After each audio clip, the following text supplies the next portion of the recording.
During the conflict in 2006, the U.S. Army set up outposts in northern Afghanistan in an attempt to combat insurgency and persuade the locals to give up their weapons through communication. Battle Kamdesh is one of these outposts.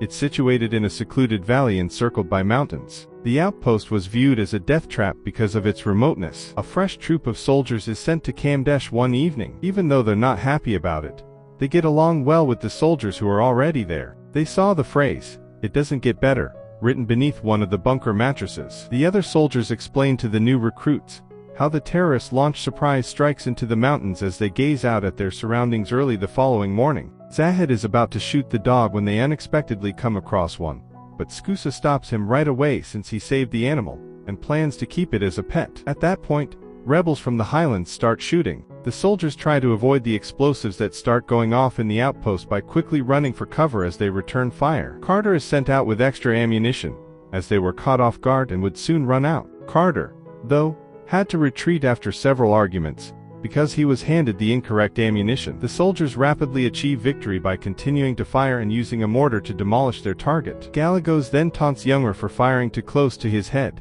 and kicks him down. Carter then returns during a skirmish with the appropriate ammunition, and receives criticism for his argument. Soldiers nearby see a man has lost a portion of his face, and they call for a medic. A little while later, the soldiers receive a call informing them that their injured comrade is doing well after surgery and will soon be returning. A young soldier who was caught smoking Mary Jane is reprimanded by Captain Keating in the meantime. Keating breaks him down to private and takes away his leisure time, sensing that he shouldn't withhold payment because it doesn't mean anything here. The following day, Keating calls for a shura, a Muslim council that is meant to address significant issues, and declares that they must strengthen their ties with the community. The troops meet with the local elders in the shura building after a while. Keating shows that he arrives in peace by leaving his guns and protection outside, despite the fact that the townspeople are armed. Keating tells the elders that he wants to keep the people apart from the Taliban in order to protect them. He also offers money and contracts. Mohammed serves as their interpreter.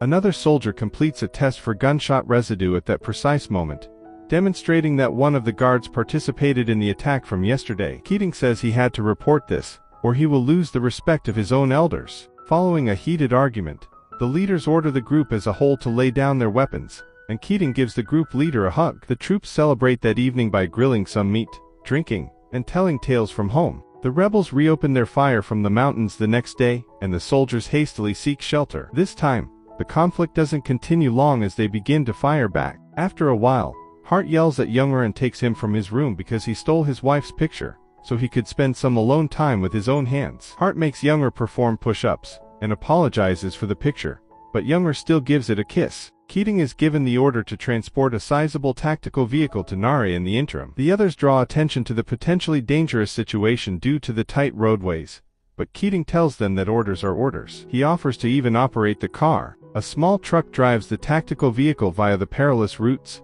around the mountain over the next few hours. The car is still overly large, and its tires frequently have a slight overhang. When it gets dark, they had to stop because they think they see something ahead, but upon closer inspection, they find it's simply a dead chicken. Carter is nearly pushed off the road by the truck, but Rumsha stops him in time. Keating and the other troops inside the tactical vehicle are killed when it explodes after sliding off the edge and attempting to advance as well. Fallen troops are buried with honor as soon as they get back to the outpost. After a while, Bleska shows up to take over as the outpost's new captain. Soldiers give him a tour of the area and inform him of all the problems with mountain attacks. Abruptly, there is a ground explosion, and rebels are firing from the mountains once more. While in the shower, one of the soldiers had to assist his buddies in the nude state. Bleska sends a crew on patrol after the incident. While on their walk, the gang complies but continues to grumble about it, because they don't see the point. Rumsha takes advantage of the opportunity to show the others how a real successful attack would target the outpost's weak points and demolish both the generators and supply buildings. A few days later, Kirk starts pursuing a local who he finds shooting pictures of the area. The man nearly gets away, but he stumbles and falls into another soldier, allowing Kirk enough time to apprehend him. The man is handcuffed after the team discovers his phone and the pictures, and Thompson stands watch while revealing the heartbreaking family history that led to the wounds on his arm. A second shura is called, but barely half of the elders turn up. The elderly guys gripe that Keating hasn't given them the money they were promised. but Ileskis assures them that he won't give it to them until the phone's photos have been thoroughly examined. The communities are unhappy about the lack of money, so in the evening, Muhammad returns from the village and claims that the Taliban are preparing a massive attack. However, because he calls out for help every day, people don't take his warnings seriously. Afterwards, Ileskis leads a group on yet another patrol. Muhammad says he can't understand some languages, but he listens on the radio for any enemy talk. Kirk and Carter cross a bridge first to make sure it's safe when they arrive at it. Then, as Ileskis and Younger cross the bridge, an explosion strikes in the center of it. While Younger manages to save himself, Ileskis drowns. Younger is shocked when blood falls on his mouth and face. That evening, the troops attempt to use music as a coping mechanism for their loss. Rumsha investigates after hearing a disturbance and discovers Ileskis shaking, muttering to himself, and holding a weapon. Rumsha says soothing words, carefully takes the gun's ammunition out, and then talks about how he had to witness a close friend perish at the hands of a sniper. But Younger's mental state is obviously affected by the stress, so, when a helicopter arrives to retrieve Ileskis' body, Younger also takes off. The new commander Broward is also brought in by helicopter. He informs the soldiers that the outpost will close in July and directs them to focus on closing up shop until then. The Afghanid that the soldiers discovered close to the bridge is given to Broward the following day. They wish to begin scouring the communities because they think he is one of the hydroelectric project workers. Broward reminds them to leave this for the investigating officer, and forbids it since it violates the rules of engagement. Rumsha protests endlessly, but to no avail. The soldiers try their best to maintain regularity as time goes by. Rumsha calls Broward for assistance as soon as another mountain onslaught begins, and the others respond by firing back. But first, Broward requests a positive firearm identification. After confirming it with his binoculars, Skusa calls for assistance from many soldiers. Following the attack, Broward reiterates the rules of engagement, emphasizing that one should never shoot someone for appearing suspiciously, and that the priority should always be radio or weapon identification. Rumsha tries to object again because it's obvious they're under fire, but Broward doesn't want to lose any more ammunition or sour relations with the community. In the end, Broward says that since they're under pressure from the Afghan government, they won't leave in July. The soldiers will receive a $1,000 raise, and, with any luck, be discharged in October. Although the gang complies, they grow to detest Broward daily, especially as he forces the soldiers to remove the bottles he urinates in while in his room. Carter approaches Bunderman later on over lunch to let him know that the troops don't like Broward. The group finds it difficult to take this man seriously because he only leaves his office to piss and because all of his restrictions blatantly demonstrate his fear. But according to Bunderman, Broward has fought in more fights than any of them, thus they have an obligation to submit. As soon as it begins to rain, Carter shivers in the bitter cold as he stands watch,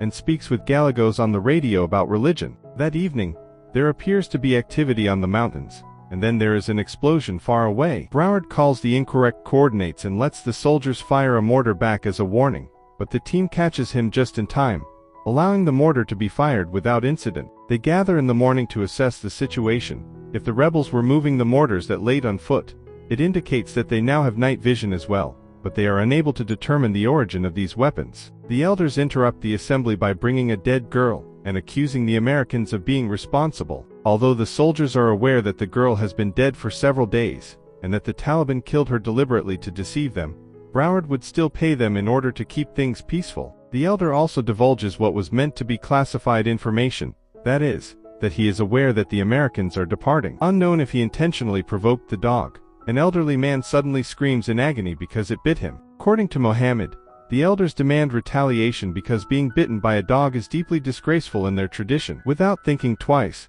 Broward shoots the dog to death and chastises Skusa for having a pet during the conflict. Later on, the troops test each other's endurance in a waterboarding scenario for amusement. Broward interrupts them, saying a new captain will be arriving in a few weeks, and he has been removed of duty.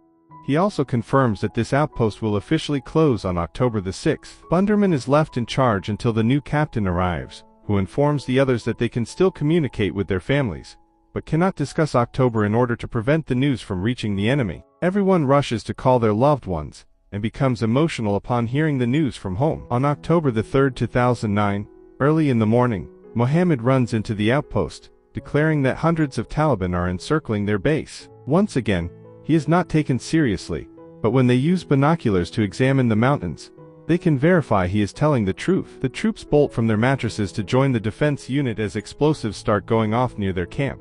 As the rebels rush down the mountain, a shootout breaks out, and a soldier narrowly avoids being struck in the head thanks to his helmet. When an explosion goes out behind him, Bunderman stumbles and falls toward the communications room. The cameras reveal that the insurgents have ringed the entire station, and no area is secure. Bunderman is soon yelling on the radio for assistance, but an airstrike won't happen for another 2 hours. Thompson gets ready and rushes to assist, only to be instantly slain. The other soldiers move around to reach the long-range weapons, and the trucks for cover, continuously keeping the fire continuing. Before long, their ammunition is running low, so Carter dashes to the supply room to grab more. But it's taking too long, so several soldiers begin hiding in the various trucks. Rumsha, in the meantime, is moving around the base, barking commands and firing back at any adversaries he spots on the mountain. In order to change his weapon, Kirk hides behind a building. He then rushes outside to assault, but is knocked down by an explosion and shot, so his friends haul the body back inside. When it becomes evident that the outpost is losing the war,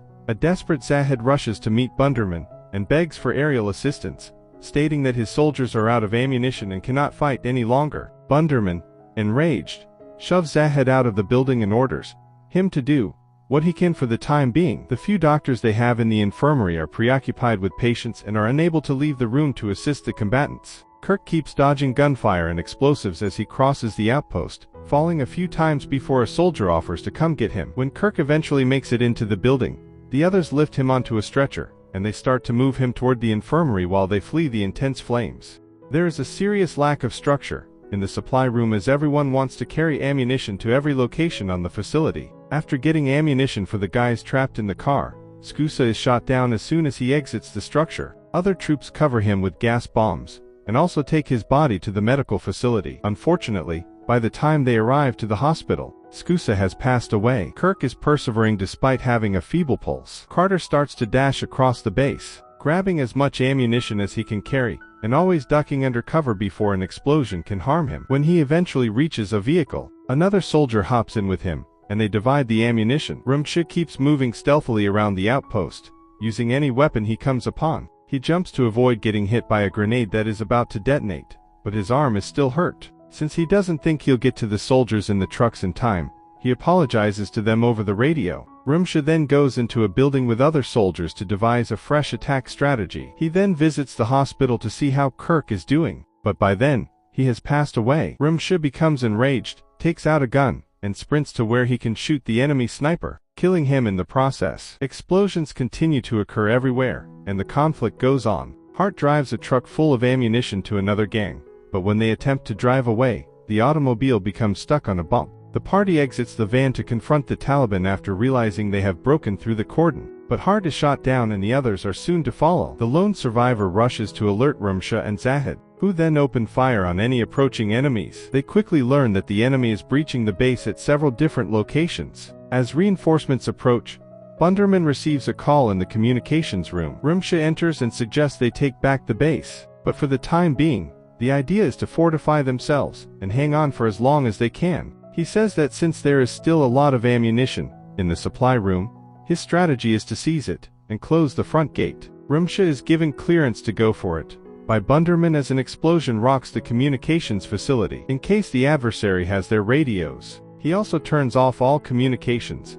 so the party stranded in trucks are now unaware of the latest developments. After growing weary of waiting, Carter and Gallagher's gang resolves to take action. After exiting the truck, they flee as quickly as they can under Carter's protection. However, as soon as Gallagher's is down, Carter and another soldier hide inside the truck once more. He wants to help the man he sees crawling as he bleeds out at that very moment. He is initially stopped by his partner, but in the end, he consents to give cover. Swiftly approaching the injured soldier, Carter secures his leg before helping him up. They return to the truck in one swift rush. Rumsha recruits some volunteers, then stealthily moves through the camp, ignoring Bunderman's instructions to hold off until there is a machine gun. The gang starts firing at any enemy entering their base, and doesn't stop moving even when there is an excessive amount of smoke present. Once they reach the front gate and murder countless militants, Rumsha takes up residence in a room. A bomb drops from the sky, signaling the coming of air support. Just as he is about to begin shooting the guys on the mountain, Carter dares to leave the truck once more while the bombs and helicopters murder scores of adversaries every second. He continues to fire as he answers a radio to verify that their side is receiving the airstrike. After he dashes back to the car, the gang calls Bunderman over the radio, and he informs them that a large bomb is about to detonate and they must go on their own. After placing the injured soldier on a stretcher, Carter and his companion take off running. Luckily, they get at the hospital just in time, and the physician is forced to give the transfusions using his own blood. Before long, every survivor is contributing to aid their injured companions. The majority of the base has been damaged by the bombing by the time the new captain arrives with reinforcements. They search the mountainous region in an attempt to quell the remaining militants. When the survivors at the outpost search every nook and cranny to retrieve the bodies, they discover Mohammed hidden in a cabinet, ready to deliver the "I told you so" speech. Bunderman sobs as he confesses their losses to the new captain. As he arrives at the base, he is commended for his leadership by the captain, who also says they will blow up the outpost tomorrow before departing. The few survivors get together that evening and sing one more song together before the helicopters whisk them away. They observe the explosion that completely destroys the outpost as they take off. However, they are disappointed to learn that the man Carter spared did not survive. They all receive stars for their efforts, and Carter and Rumsha become the most decorated unit of the war with their Medal of Honor. The soldiers get to phone their loved ones 3 days later at a new base. Carter visits a psychologist after experiencing a breathing difficulty brought on by a breakdown caused by PTSD. The psychologist assists Carter in calming down. After some time, an investigation finds that poor leadership was to blame for the Battle of Kamdesh, as the base's fortifications were not strengthened. All of the, obviously indefensible, outposts were shut down as a result. This was the first combat in which surviving men were awarded medals of honor in 50 years.